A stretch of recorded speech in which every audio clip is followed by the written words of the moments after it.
Welcome to another episode of I'm Dying to Tell You.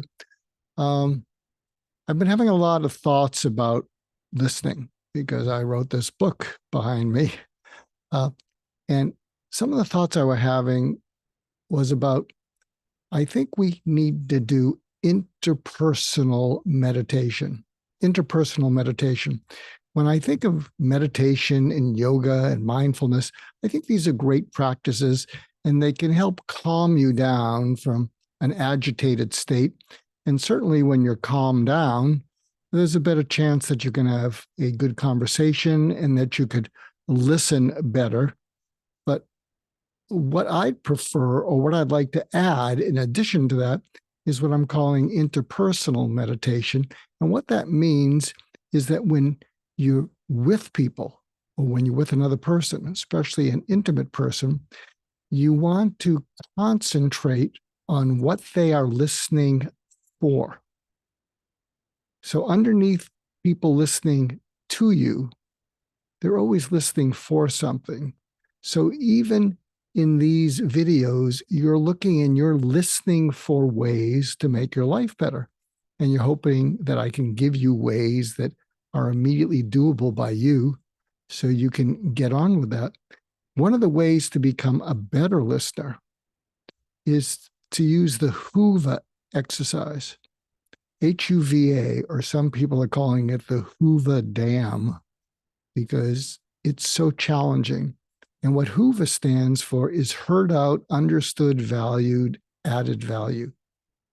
And what that's about is that next time you have a conversation that you hope is a meaningful conversation, or you hope it's a conversation where the other person thinks it's meaningful, after you finish it, put yourself in the other person's shoes and ask yourself, how much did they feel heard out by you? Or did you interrupt? Did you change the subject? Were you dismissive? Were you sarcastic? So how much do they actually feel heard out by you? Secondly, how much do they feel understood by you? And one of the ways you can demonstrate understanding is you ask them to say more about various things. So if they bring up an emotional word, awful, terrific,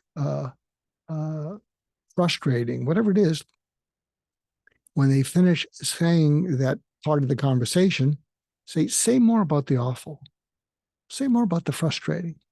And then you encourage them to talk even more. Thirdly, how much do they feel valued by you and what they said? So were you able to sincerely point out something that they had said that that showed you valued it? And that might look like, could you say that again? Or how did you come up with that? And then they get to tell you the story about how they came up with it. And that shows that you valued what they were saying to you. And the final step is, how much do they feel that you added value? So something that I've been doing with a number of people that I mentor and coach is they're already successful, but there's something really special about them. And I told them, you could be playing a much bigger game. You could be having much more influence in the world. You could be changing many more people's lives. And then I would share with them what I heard from the conversation that caused me to come to that conclusion. So try the HUVA exercise.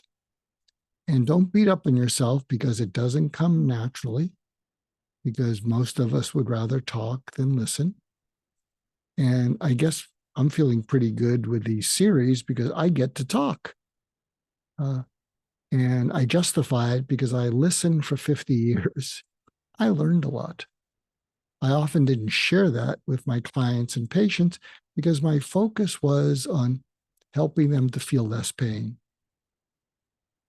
as opposed to giving them unsolicited or gratuitous insight that I found interesting, but might not really apply to them. So I hope that is helpful and that you might try some interpersonal meditation and see what that does to the quality of your relationships and how how people feel being in one with you.